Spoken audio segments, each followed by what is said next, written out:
एक और बड़ी खबर, बीजेपी ने मनीष तिवारी के मुंबई हमलों पर दिए बयान को लेकर तत्कालीन प्रधानमंत्री मनमोहन सरकार पर निशाना साधा और बीजेपी ने आज प्रेस कॉन्फ्रेंस कर कांग्रेस सरकार को निठल्ली और निकम्मी बताया है। बीजेपी ने कहा कि कांग्रेस की सरकार निठल्ली और निकम्मी थी और भारत की अखंडता की उनको कोई चिंता नहीं थी। बीजेपी ने आगे पूछा कि क्या इस मुद्दे पर कांग्रेस अध्यक्ष सोनिया गांधी और राहुल गांधी आज अपनी चुप्पी तोड़ेंगे। ये बात कि कांग्रेस की जो सरकार थी वो निठल्ली निकम्मी थी, लेकिन राष्ट्र सुरक्षा जैसे मुद्दे पर भारत की अखंडता की भी उनको चिंता नहीं थी। हर भारतीय ये बात कहता था, देश ये बात जानता था, बीजेपी भी यही बात कह रही थी।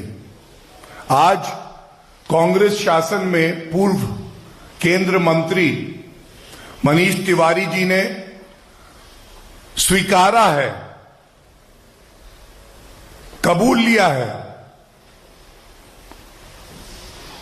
कि उनकी सरकार ने राष्ट्र सुरक्षा को दांव पर लगा दिया।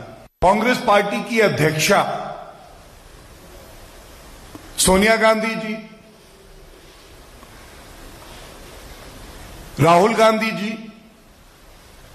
क्या आज अपनी चुप्पी तोड़ेंगे? सोनिया गांधी जी, हमारा प्रश्न है आपसे, ये अनुमति और खुली छूट भारत की वीर सेना को क्यों नहीं दी गई? हमारी वीर सेना पूर्व प्रधानमंत्री मनमोहन सिंह जी से अनुमति मांग रही थी कि पाकिस्तान की क्या हैसियत, हम उनको सबक सिखाएंगे। लेकिन ऐसा क्यों हुआ सोनिया गांधी जी? हमारी वीर सेना को, जिसका लोहा पूरे विश्व में हर कोई मानता है, यह अनुमति नहीं दी गई। प्रशांत देव इस वक्त हमारे साथ मौजूद हैं। तो प्रशांत, अब कोई और नहीं है बाहर का नेता, मनीष तिवारी कांग्रेस के ही नेता हैं, उन्होंने अपनी ही पार्टी पर हमला कर दिया है। अब बाहरियों की लिस्ट तो बहुत लंबी है, बीजेपी को मुद्दा मिल गया।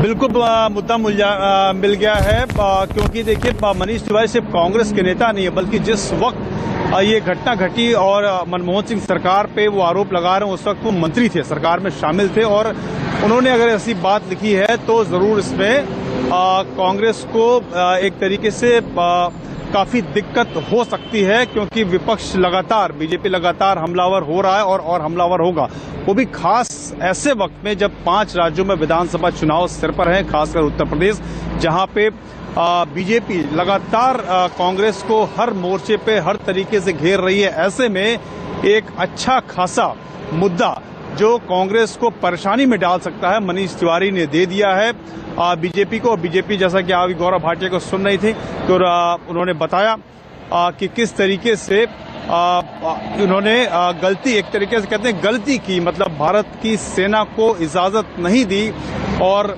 जो पाकिस्तान की तरफ से हमला हुआ उस पर जवाबी कार्रवाई नहीं की गई, यानी कि जो मोदी सरकार में सर्जिकल स्ट्राइक की गई, जो उरी का बदला लिया गया, वैसा बदला उस वक्त नहीं लिया गया, और उसको जो संयम की बात कही जा रही थी उसको उन्होंने कमजोरी बताया। तो इस तरीके से परेशानी जरूर होगी और आने वाले वक्त में भी और कड़ी आलोचना कांग्रेस को इस पे सहनी पड़ सकती है। और अभी कुछ दिन पहले ही सबको पता है कि सलमान, ठीक है।